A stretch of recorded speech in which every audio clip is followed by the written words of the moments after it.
जय गुरुदेव। भक्ति योग, इस शब्द को सुनते ही कई बार ये प्रश्न होता है कि भक्ति तो सुना है, लेकिन ये योग इसके साथ कहां से जुड़ गया, ये शब्द कहां से जुड़ गया। तो आज समझते हैं भक्ति योग है क्या।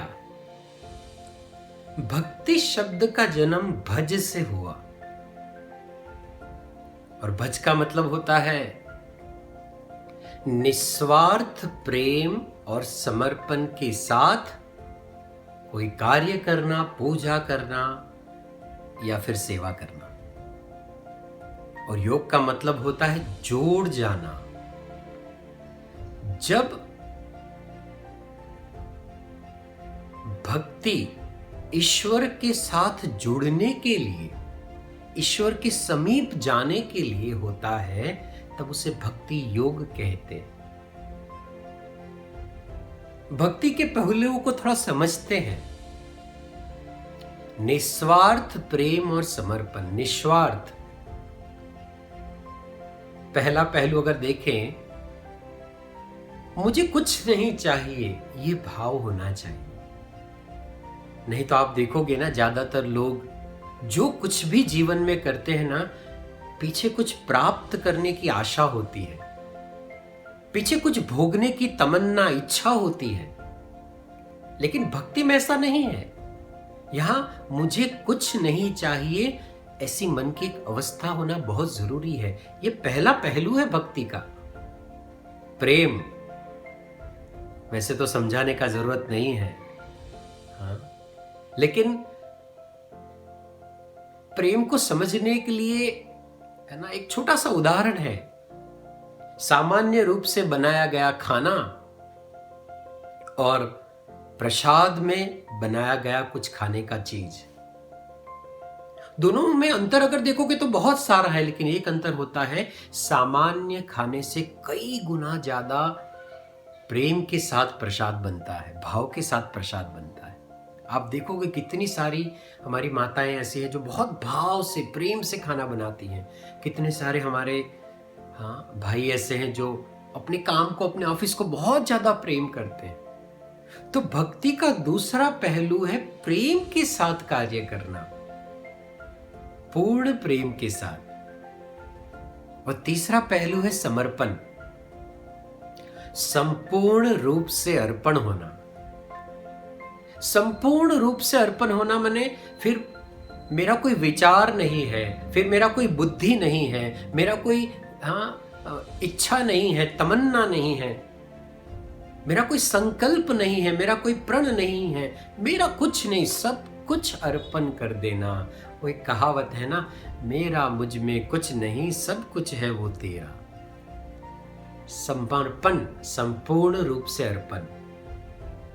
समर्पण को अगर याद करते हैं, बहुत सुंदर एक घटना याद आती है मीराबाई के जीवन से। मीराबाई जंगलों में भटक रहे थे, अंधेरा हो रहा था, दूर कहीं एक छोटी सी रोशनी दिखाई दी। पहुंचे उस घर के पास, उन्होंने दरवाजा खटखटाया। अंदर एक कुम्हार बैठे थे, वो माटी के बर्तन बनाने वाले। वो अंधे थे, वो देख नहीं सकते थे। तो जैसे ही दरवाजा खटखटाया, उन्होंने अंदर से पूछा, कौन है? तो सामने से मीराबाई ने जवाब दिया, मैं मीरा।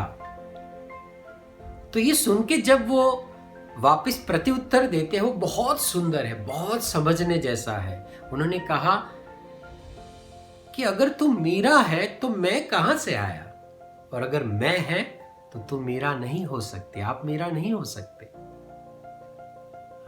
ये समर्पण है। कुछ भी मेरा नहीं, मैं नहीं। आसमान से जब बारिश गिरती है ना,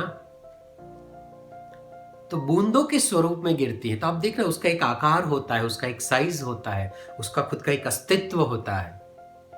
लेकिन यही बारिश की बूंदें जब गिरती हैं और समंदर या नदी के पानी में गिरती है, तो आप देखना, वो बूंद जिसका एक अस्तित्व था ना, उसमें घुल जाती है, उसमें बिखर जाती है, उसमें समा जाती है। ये है समर्पण। निस्वार्थपना होना चाहिए, पूर्ण प्रेम होना चाहिए और समर्पण होना चाहिए। और 3 ये जो पहलू है भक्ति के, इसके साथ जब आप ईश्वर परमेश्वर के साथ जुड़ना के लिए जो भी सेवा करते हैं ना, वो भक्ति योग है। हम हमारी दुनिया को पता है 2 हिस्सों में बांट सकते हैं, एक बाहरी दुनिया और एक भीतर की दुनिया। बाहर की दुनिया माने जिसे हम छू सकते हैं, जिसे हम देख सकते हैं, जिसे हम सुन सकते हैं, ये सब बाहर की दुनिया है। इस वक्त मैं आपकी बाहर की दुनिया में हूं और आप मेरी बाहर की दुनिया।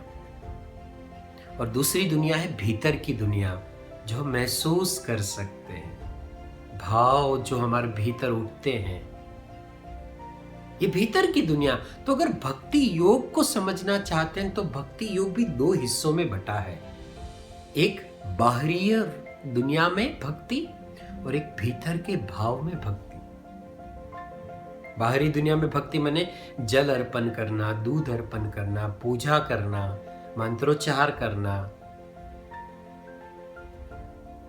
और भीतर का दुनिया का अगर भक्ति को समझे ना, तो ये 3 प्रकार के पहलू, निस्वार्थ होना, प्रेममय होना और समर्पित होना। तो भक्ति योग को समझना अगर हम चाहते हैं ना, तो ये बाहरी दुनिया, बाहरी फिनोमिना है ना, उससे हटके भीतर की फिनोमिना में भक्ति है, भीतर की दुनिया में भक्ति है। ये मन की एक अवस्था है, मन का एक स्तर है। और जितना अच्छा ये मन का अवस्था, जितना मन का ये अवस्था उत्कृष्ट होता है ना, उतना ही हमारा भक्ति योग उत्कृष्ट होता है, श्रेष्ठ होता है। उसके लिए क्या करना पड़ेगा? मन की ये स्थिति जो है, मन का ये जो भाव है ना, उसको उत्कृष्ट करना पड़ेगा, श्रेष्ठ करना पड़ेगा।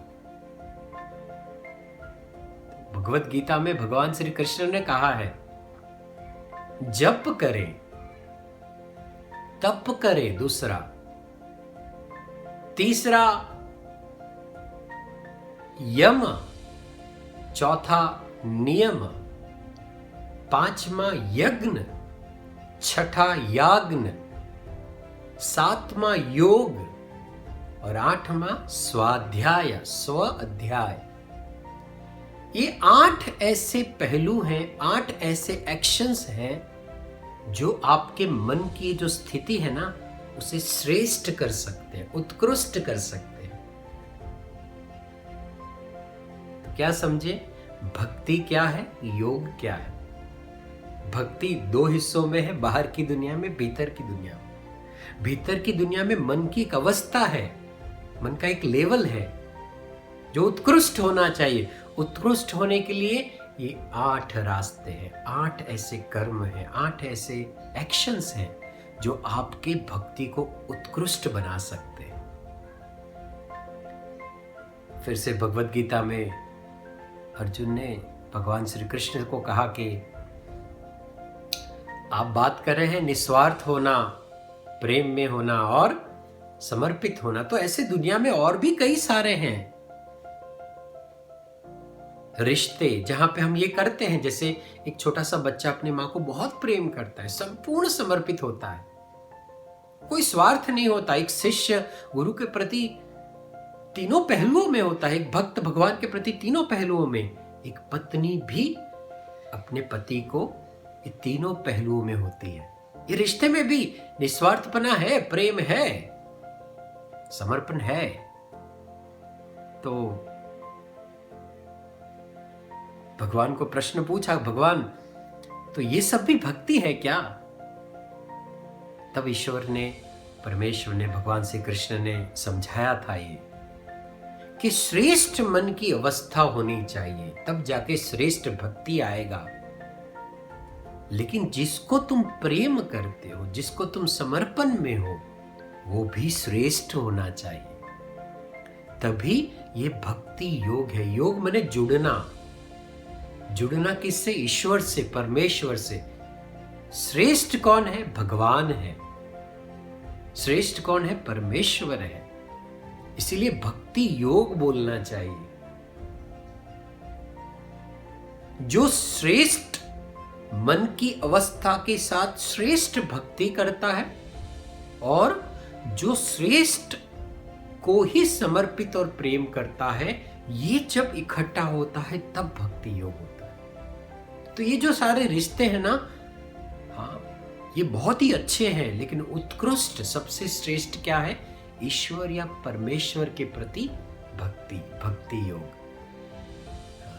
तो भक्ति योग में ये बातें भी समझना पड़ेगा कि एक तो अंदर का अवस्था भी श्रेष्ठ होना चाहिए, भक्ति योग श्रेष्ठ होना चाहिए, और जिसके हम भक्त बनना चाहते हैं, जिसका हम भक्ति करना चाहते हैं, जिसके साथ भक्ति योग से हम जुड़ना चाहते हैं ना, वो भी श्रेष्ठ होना चाहिए, वो भी उत्कृष्ट होना चाहिए। और तब जाके एक श्रेष्ठ मन की अवस्था वाला भक्ति और एक श्रेष्ठ भगवान, ईश्वर, परमेश्वर, है ना, ये जब जुड़ते हैं ना, तब ये भक्ति योग होता है। और जब ये होता है ना, सच मानिएगा, जीवन बहुत सुंदर हो जाता है, बहुत पवित्र हो जाता है, बहुत आनंदित हो जाता है।